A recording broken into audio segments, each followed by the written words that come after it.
उद्देश्य गलत हो गया। फिर आप मांगने जा रहे हैं, और मांगने कौन जाता है? भिखारी।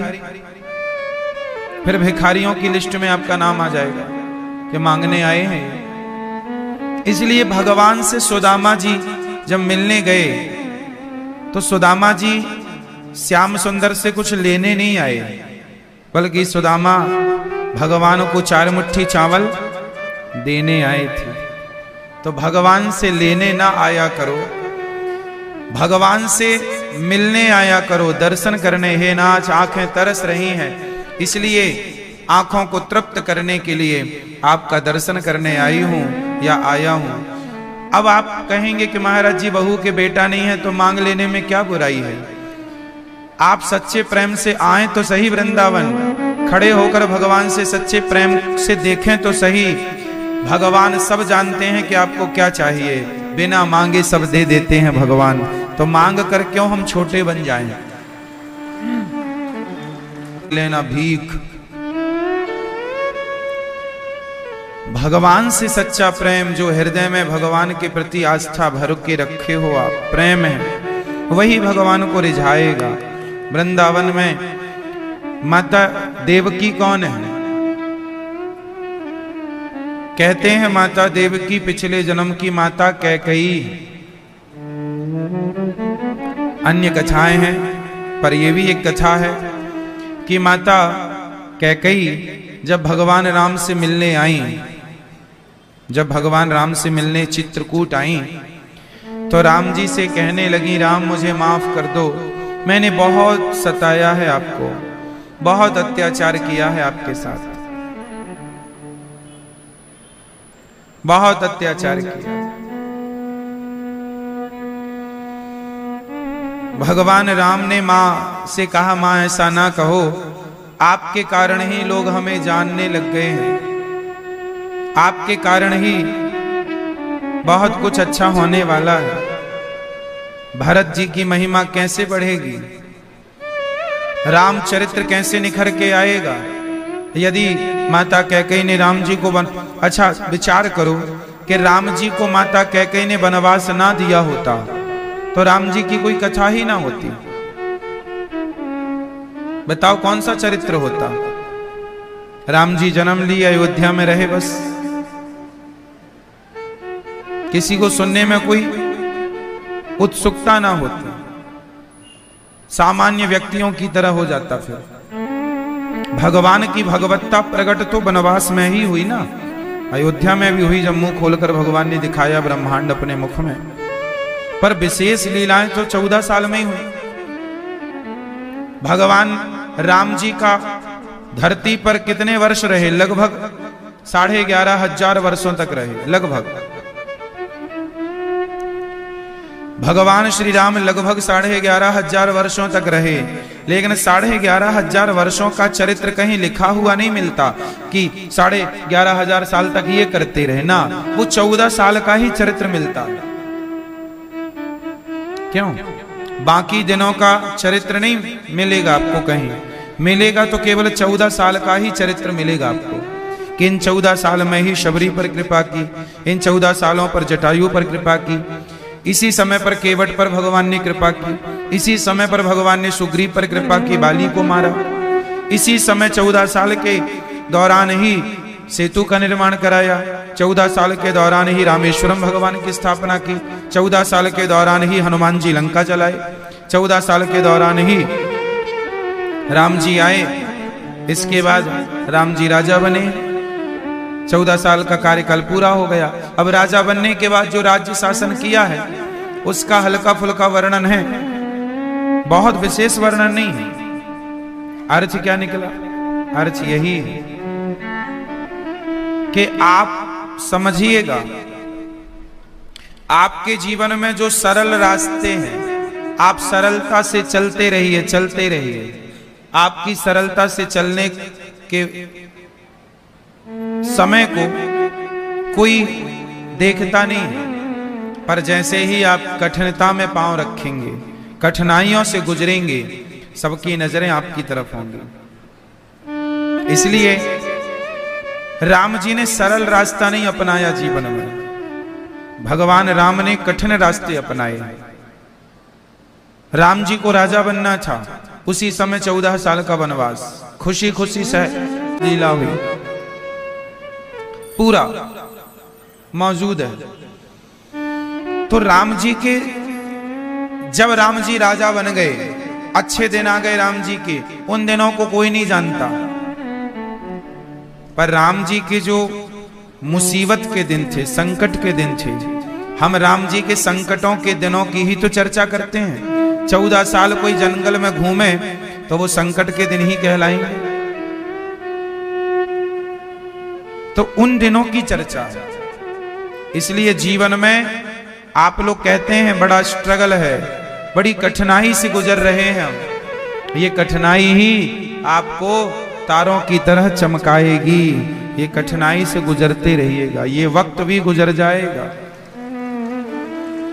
और कठिनाइयों में हिम्मत ना हारिए, भगवान को ना विसारिए, जीत होगी आपकी।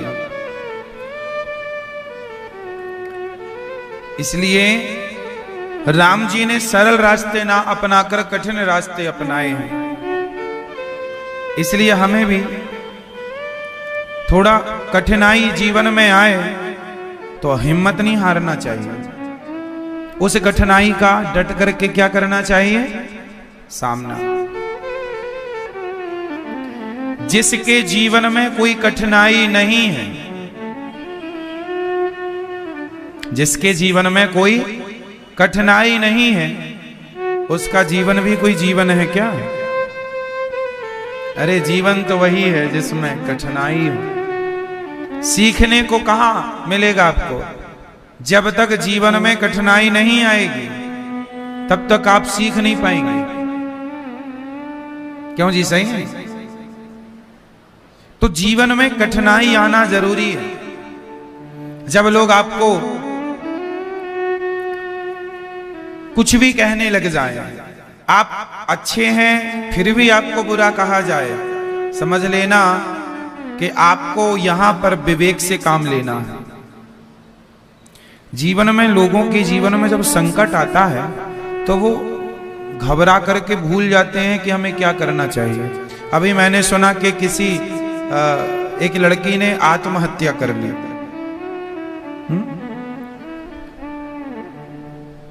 कोई फिल्मी स्टार हैं, उन्होंने आत्महत्या कर ली। मैं आपसे निवेदन करूं कि जीवन में कठिनाई सबके जीवन में आएगी। समाधान ये नहीं है कि हम आत्महत्या कर लें। किसी भी समस्या का समाधान आत्महत्या नहीं हो सकती। जीवन में मुसीबत आए, संकट आए तो डट करके सामना करना सीखिए। और मुझे लगता है हर माँ बाप को अपने बच्चों को यह संस्कार देना चाहिए कि मुसीबत आने पर हमें निगेटिव थॉट नहीं लाना, निगेटिव विचार नहीं लाना, हमें पॉजिटिव रहना है, हमें और मजबूत बनना है। आपकी तरफ जब कोई पत्थर फेंके तो आप उन पत्थरों का क्या करते हैं? आपकी तरफ कोई पत्थर फेंका और बहुत सारे पत्थर हो गए तो आप क्या करेंगे? उन पत्थरों का क्या उपयोग है? वो पत्थर उठा उठा कर आप भी उन्हीं की तरफ फेंकने लग जाएं? ये समझदारी नहीं है। आप एक काम करिए, फ्री में पत्थर आ गए हैं तो तुरंत उन पत्थरों की सीढ़ी बनाना शुरू कर दीजिए। सीढ़ी बनाकर चढ़ करके अपनी मंजिल की ओर चले जाइए। ये समाधान है। कोई आपकी तरफ पत्थर फेंके तो आप उनकी सीढ़ियां बनाना शुरू कीजिए। उन्हीं पत्थरों को जोड़ जोड़कर सीढ़ी बनाइए और अपने लक्ष्य की ओर आगे निरंतर बढ़ते रहिए। किसी के रोके रुकना नहीं है आपको। रोकने वाले आप चलिए तो सही अच्छे रास्ते पर, अच्छे काम के लिए। लोग लटक जाएंगे आपके पांव में। रोकने के लिए आपको रुकना नहीं है। यदि रुक गए तो सब रुक गया। चलते रहे तो फिर ये लोग छूटते चले जाएंगे और कामयाब आप हो जाएंगे। कामयाबी यूं ही नहीं मिल जाती। इसलिए भगवान राम का यह चरित्र कितना बढ़िया हमें एक एक बात सिखाता है। आप लोग परेशान ना हुआ करिए। आत्महत्या कर लेते हैं कुछ लोग, मुझे बड़ा दुख होता है जब कोई आत्महत्या। अरे मौत आएगी तो मर भी लेंगे, मौत से पहले मरना क्या। मौत आएगी तो फिर वो अच्छा है कि आई गई तो चले। आत्महत्या नहीं करना चाहिए। आजकल तो जवान जवान बच्चे आत्महत्या कर लेते हैं, सफल व्यक्ति आत्महत्या कर लेता। मैंने सुना कि कोई बहुत बड़े व्यक्ति थे, काफी अब ये सालों पुरानी बात हो गई, हजारों करोड़ का टर्नओवर था उनका, बड़े बिजनेसमैन थे, पानी में डूब के मर गए। कुछ वर्ष पुरानी घटना है ये हमारे देश की। क्यों मर गए? लॉस हो गया था उनका, परेशान थे कुछ लोगों से, आत्महत्या कर ली। लोगों का काम ही है आपको परेशान करना। लोगों का काम क्या है? आपको परेशान करना। वो जो लोग आपको परेशान कर रहे हैं वो तो चाह ही रहे हैं कि आप आत्महत्या कर लीजिए तो हमारा रास्ता साफ हो जाए। इसलिए आपको ऐसे लोगों से निपटना चाहिए और मजबूती के साथ। जीवन में मेरी मान्यता ये है, शास्त्र वेद पुराण सब कहते हैं, दास अनिरुद्ध भी यही कहता है, जीवन में हार जाना, हार मान लेना उससे अच्छा है कि 100 बार हार कर भी 101वीं बार जीतने का प्रयास करते रहना चाहिए।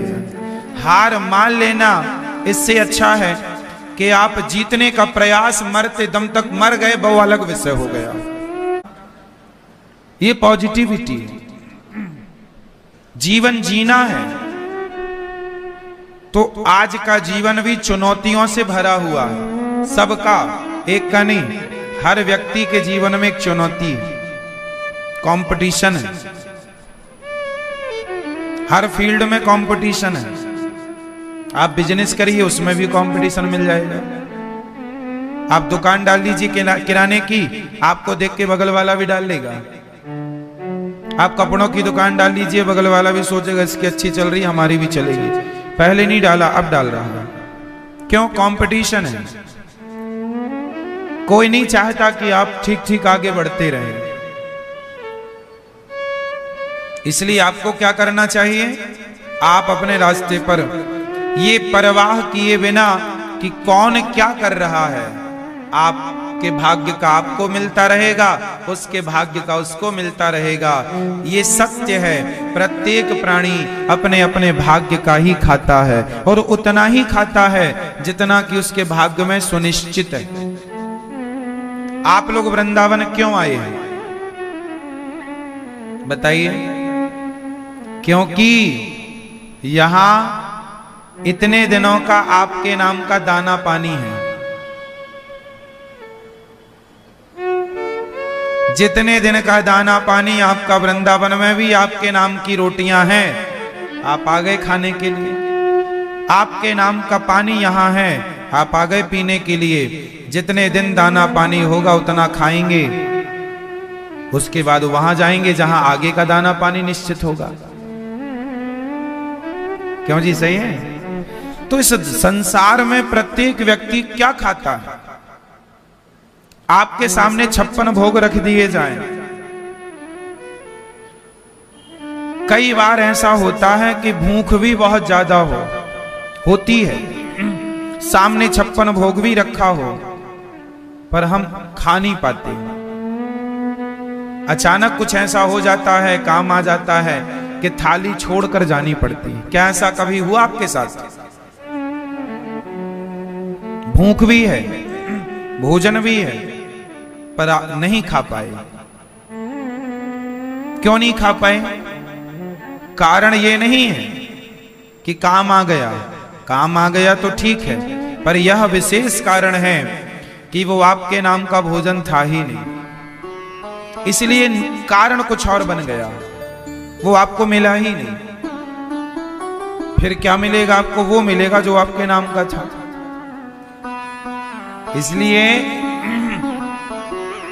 किसी को देख कर ना आपको ईर्ष्या करनी चाहिए। उसके भाग्य का वो खाएगा, मेरे भाग्य का मैं।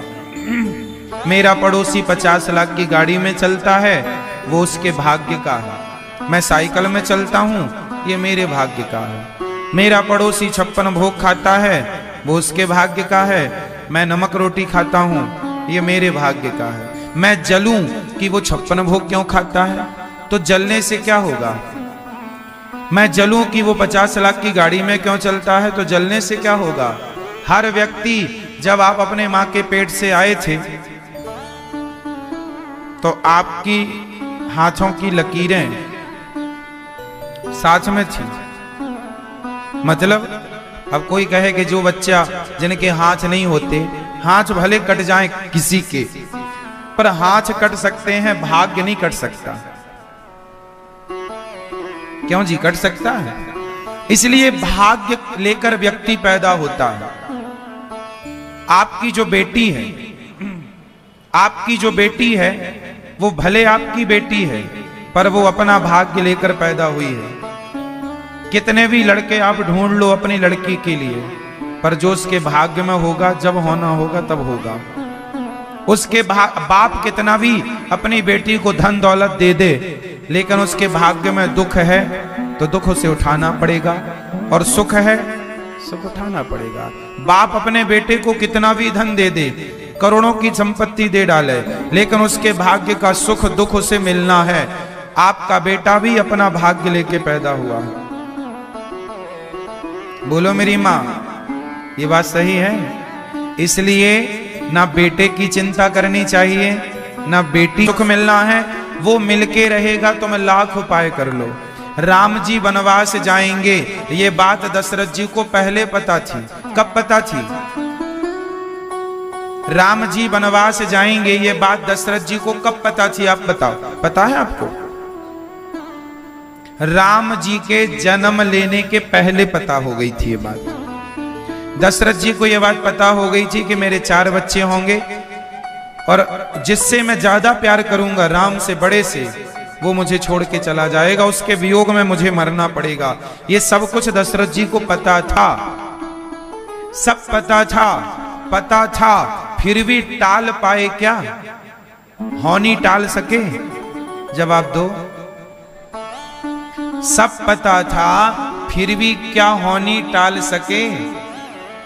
मैया, फिर आपको भी पता हो जाए कि कल आपके साथ क्या होना है, पता हो जाएगा, फिर भी आप होनी नहीं टाल सकते। दशरथ जी को पता था। वशिष्ठ जी ने जन्म के पहले ही बता दिया था। एक बार दशरथ जी गए थे गुरु जी के पास। गुरु जी बताइए हमारे भाग्य में क्या क्या है, आप तो सर्वज्ञ हैं, त्रिकालदर्शी। वशिष्ठ जी ने कहा। वहां सुमंत्र जी भी खड़े थे। दशरथ जी से पूछा, दशरथ जी ने पूछा कि मेरे भाग्य का क्या है, बेटा बेटा होगा कि नहीं, बुढ़ापा आ गया, मेरे बाल बाल सब पक रहे हैं। बस वशिष्ठ जी ने कहा, दशरथ जी आपके 4 बच्चे होंगे, यज्ञ करने से होगा, और बच्चे होंगे, फिर आप जब राजा बनाने का संकल्प लेंगे अपने बड़े पुत्र को, तो आपकी पत्नी कैकेयी के कहने से उन्हें वनवास हो जाएगा, और आप उनके वियोग में तड़प तड़प के मरेंगे। सब बताया था, उन्हें सब पता था। जो होना है होके रहेगा, आप लाख प्रयास कर लो, होनी कोई ना टाल पाया। इसलिए जीवन बहुत आनंद से जिया करो मेरी माँ। बेटे की चिंता ज्यादा ना किया करो, बेटियों की चिंता ज्यादा ना किया करो। उसके भाग्य का सुख दुख उसे मिलेगा, बेटे के भाग्य का सुख दुख मिलेगा। जब मिले उसे जो भी, समझ लेना इसके भाग्य का है।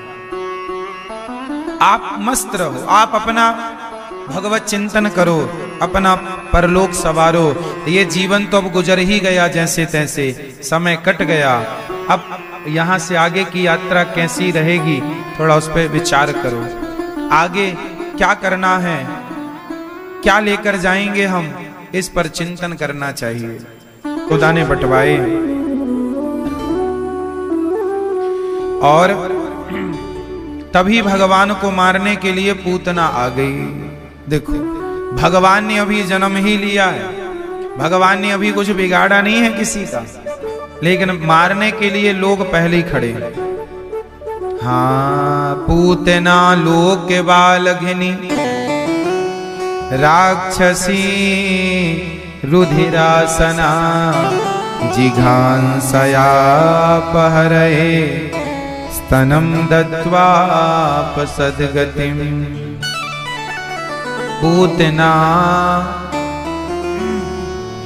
पूतना मौसी चल पड़ी मारने। क्या, कैसे मारेंगी? जहर पिलाकर। आज के युग में ये पता लगा पाना बड़ा कठिन है कि जिन्हें आप अपना मान रहे हैं वो आपके अपने हैं कि नहीं। क्यों? पूतना मौसी बड़ी सुंदर बनकर आई, पर मुख बड़ा सुंदर है, स्वरूप बड़ा सुंदर है, पर अपने स्तनों में क्या लगा कर आई है? जहर लगा कर आई है कि कन्हैया को पिलाऊंगी ये जहर, कन्हैया मर जाएगा। कन्हैया भी जन्म लिए हैं, 6 दिन के हैं कि पूतना मारने के लिए जहर लेकर आ गए। ये देखो, ये दुनिया तो बैठी ही है तुम्हें जहर देने के लिए। अब ये पता लगाना बड़ा कठिन है आज के युग में कि कौन हमें अमृत पिलाने आया है और कौन हमें जहर पिलाने आया है, कौन आपका हितैषी है और कौन आपका दुश्मन है। अच्छा, पहले के दुश्मन अच्छे थे, जो खुल के दुश्मनी सामने खड़े हो जाते थे, मैं आपका दुश्मन हूं। आज के दुश्मन उन दुश्मनों से ज्यादा खतरनाक इसलिए हैं क्योंकि आपके साथ रह रह करके वो आपकी जड़ें काटने में लग जाते हैं। बाहर के दुश्मनों को पहचानना ठीक भी है, पहचान भी लिया जा सकता है। घर के दुश्मनों को कैसे पहचानेंगे? झांसी की रानी अंग्रेजों से तो लड़ गई, पर खुद के गद्दारों के सामने हार गई। पृथ्वीराज चौहान अपने दुश्मनों से तो 15 बार जीत गए, 16 बार पराजित कर दिया, है ना। मोहम्मद गौरी को पृथ्वीराज चौहान ने अनेक बार पराजित कर दिया, लेकिन एक बार वो हार गए। कब? जब अपनों ने गद्दारी कर दी। जयचंद्र, हाँ या ना? तो आज तक का इतिहास गवाह है, बाहर के दुश्मनों से लड़ना कठिन नहीं है, घर के दुश्मनों से लड़ना कठिन है। इसलिए आज के युग में इसका एक ही उपाय है कि आप लोगों से मतलब ही ना रखें ज्यादा। ये उपाय है कि आप लोगों से जितना मतलब रखेंगे। अच्छा, एक चीज आपको बताऊं, समाज में कहां हम गलती करते हैं, मेरे जीवन का अनुभव क्या कहता है जरा सुनिएगा। गलतियां कहां करते हैं हम लोग, सुनिए। एक दोस्त, एक आदमी है जिसके 4-6 दोस्त हैं। 4-6 दोस्त साथ में बैठ के चाय पीते हैं, साथ में ही खाते पीते हैं और साथ में अधिक समय गुजारते हैं। तभी क्या हुआ, उन 4 दोस्तों में जो एक दोस्त था वो सोचा कि अपने दोस्तों के साथ में व्यर्थ में समय गुजारता हूं, कभी यहां घूम रहा हूं, कभी यहां चाय पी रहा हूं, कभी यहां, तो समय व्यर्थ जा रहा है। तो एक दोस्त ने सोचा क्यों ना मैं अपना खुद का बिजनेस शुरू कर दूं, क्यों ना मैं अपना खुद का कुछ काम शुरू कर दूं।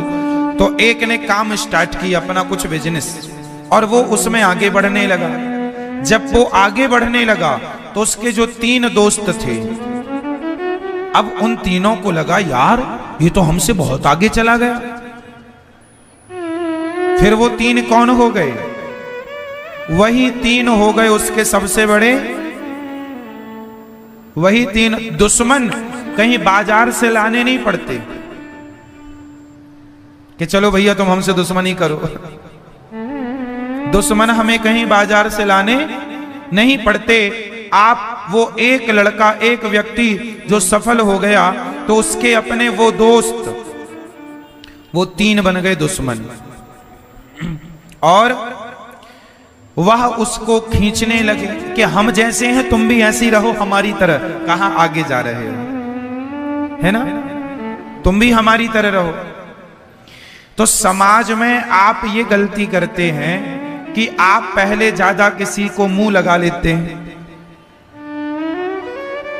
फिर वही लोग जिनके साथ आप उठते बैठते थे वही लोग आपकी बुराई करने लग जाते हैं, वही आपको उलझाने लग जाते हैं, वही आप पर मिथ्या आरोप लगाने लग जाते हैं।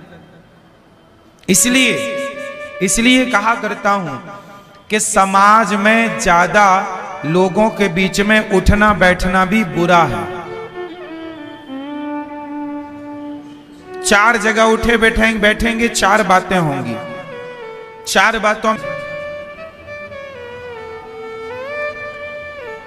आप किसी को अपने घर बुलाइए, आप एक बहुत बड़ा घर बनाइए, आप बहुत कामयाब हो जाइए, तो आप जिनको अपने घर बुलाएंगे तो जो आपके घर आएंगे, आप शादी में बुलाइए, बच्चे के जन्मदिन में बुलाइए, किसी को समाज को आप बुलाते हैं, सब लोग आते हैं। तो सब लोग आते हैं तो जरूरी नहीं है कि बहुत लोग आपको आशीर्वाद देने ही आए हैं। कुछ लोग आपका वैभव देखकर ईर्ष्या पाल ले, अरे इनके पास इतना है,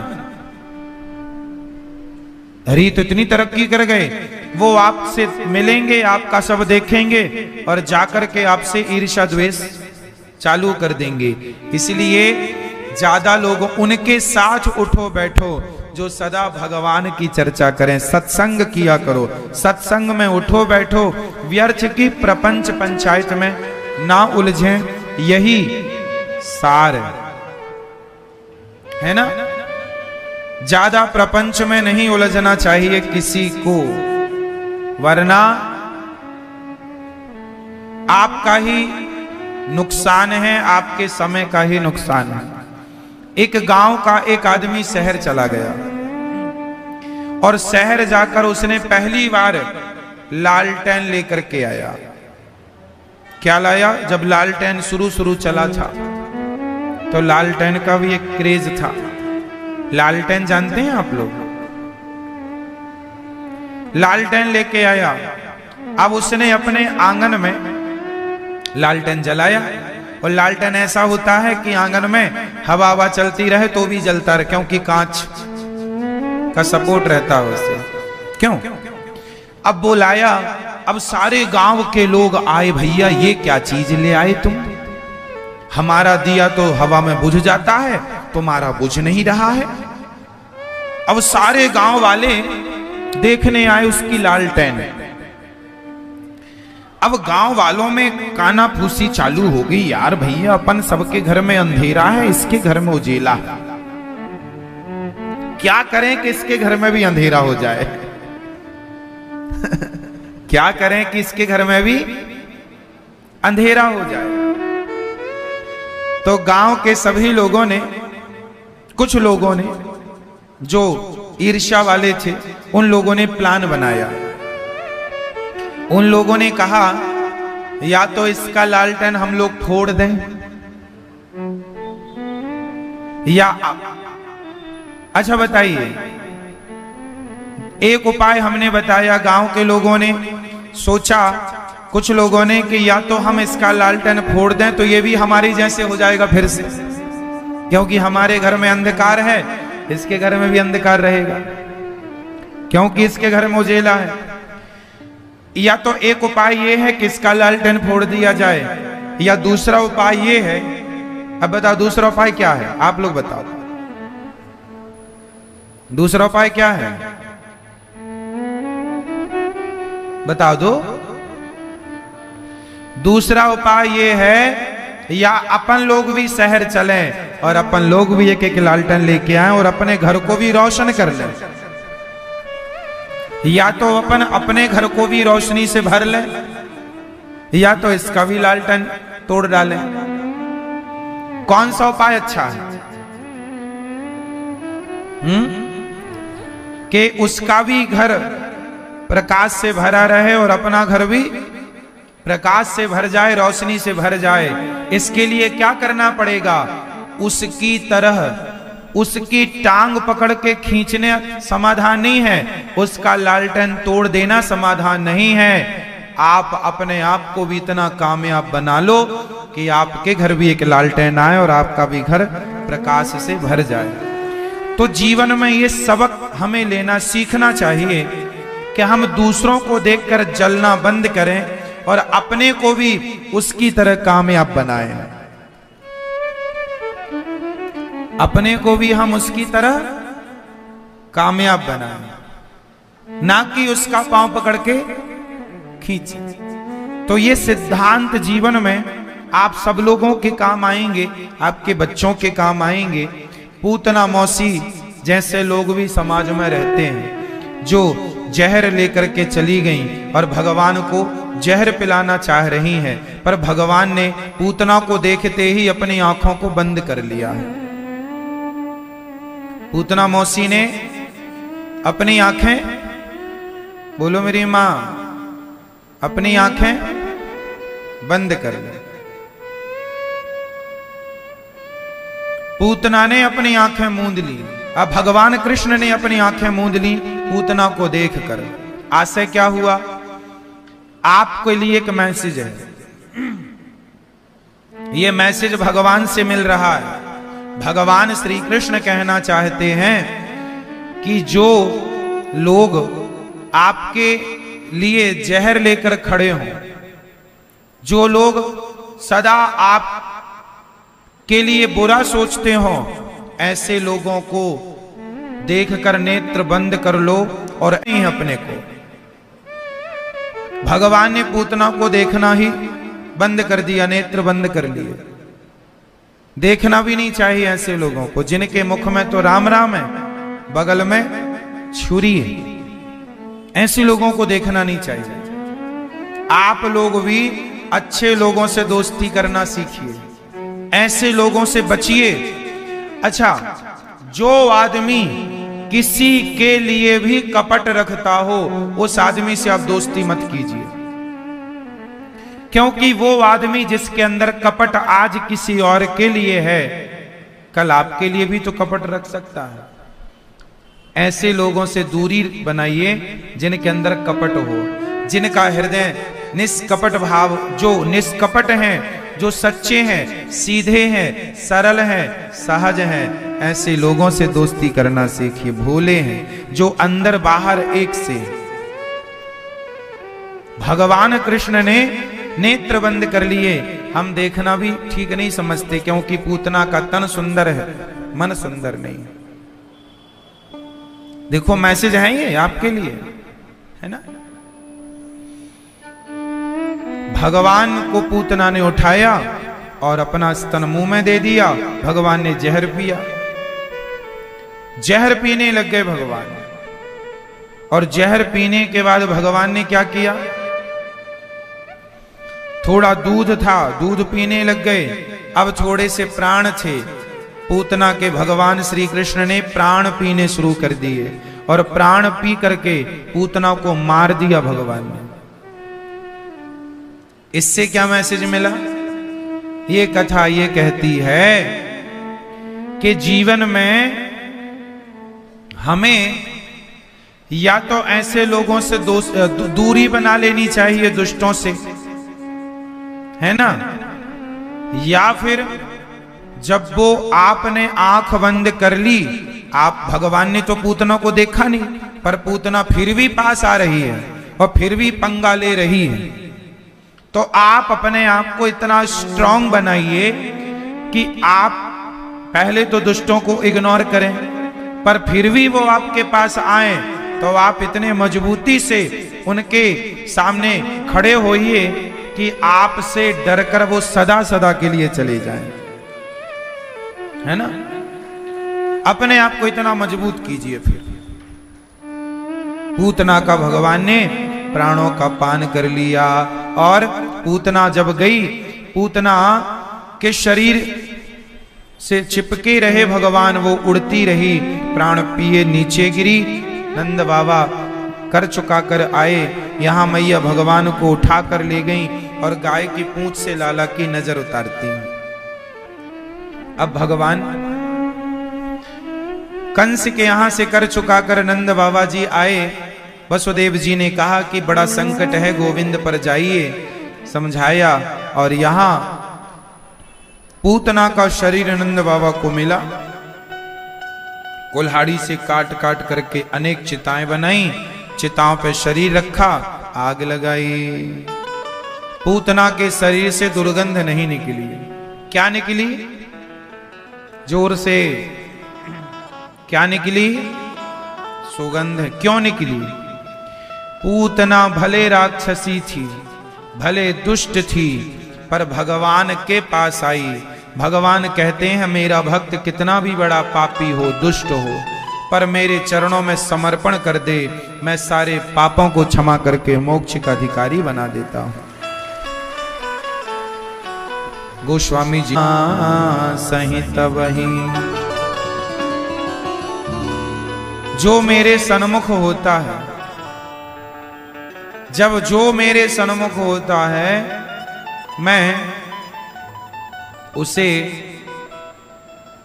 कितना भी बड़ा पापी हो उसका उद्धार कर दिया करता हूं, उसको परम धाम परम गति दे दिया करता हूं।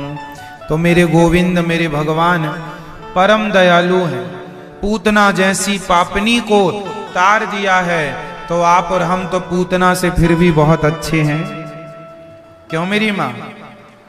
इसलिए पूतना पर कृपा करी है तो हम पर भी कृपा करेंगे कभी ना कभी। ये विश्वास रखिएगा कि भगवान हम सब पर बड़ी कृपा कभी ना कभी जरूर करेंगे। इसलिए तो ठाकुर जी की कृपा हम लोगों को मिलती रहे, उसके लिए सदा आप भगवत चिंतन करते रहा करिए, भगवान को याद करते रहा करिए। भूलू ना हे नाथ, मैं आपको कभी भूलू नहीं। पूतना पर कृपा हुई। अहो वकीयम स्तन काल कोटम जिघांसयापा ययदाप्यसाध्वी लेभे गतिम धात्र्युचितां ततोऽन्यं कंबा दयालुं शरणं व्रजेम। बड़ी कृपा की भगवान ने, न जाने कौन से गुण पर दया निधि रीझ जाते हैं, यही सदग्रंथ कहते हैं, यही हरि भक्त गाते हैं। भगवान बड़े दयालु हैं। कौन से गुण पर किस पर कब रीझ जाएं कोई नहीं जानता। ऐसे परम दयालु भगवान के श्री चरणों में बारंबार नमस्कार करते हैं। बोलिए कृष्ण कन्हैया लाल की जय। जय जय श्री राधे। तो भगवान पूतना पर कृपा करते हैं और करवट बदले तो शकटासुर आया। छकड़े पर जाकर बैठा, भगवान ने शकटासुर पर कृपा की, उसको भी मार गिराया भगवान ने। फिर तृणावर्त आया, तृणावर्त को मारा। बवंडर के रूप में आया, गर्मियों में हवा चलती ना गोल गोल, उसके रूप में आया और भगवान ने तृणावर्त को मार गिराया, मार दिया। तृणावर्त पर कृपा हुई। माता देवकी पिछले बार में ये कैकेयी मां थी, जब माता कैकेयी राम जी से मिलने चित्रकूट गई, राम मुझे माफ कर दो। राम जी ने कहा मां मैं आपको कैसे बताऊं कि मैं आपसे नाराज नहीं हूं मां। कैकेयी मां ने कहा यदि तुम नाराज नहीं हो तो मुझे को वचन दो। हाँ हाँ क्या चाहते हो? एक इच्छा है मेरी, पूरी करोगे? हाँ हाँ जरूर। कैकेयी माँ ने कहा राम तुम मेरे पुत्र बनकर आना अगले जन्म में। भगवान ने कहा माँ मैं पुत्र तो बन जाऊंगा पर आपका दूध नहीं पी सकता। इसलिए भगवान ने कैकेयी माँ को देवकी बनाकर भेज दिया। जन्म तो लिया पर दूध ना पिए। दूध किसका पीते हैं? माँ यशोदा का। तो दूध माँ यशोदा का पीते हैं। क्या बताएं भगवान। अच्छा यहां पर एक छोटी सी कथा और है। कहा जाता है कि भगवान श्री कृष्ण यशोदा ने क्या जन्म दिया था, बेटा या बेटी? हाँ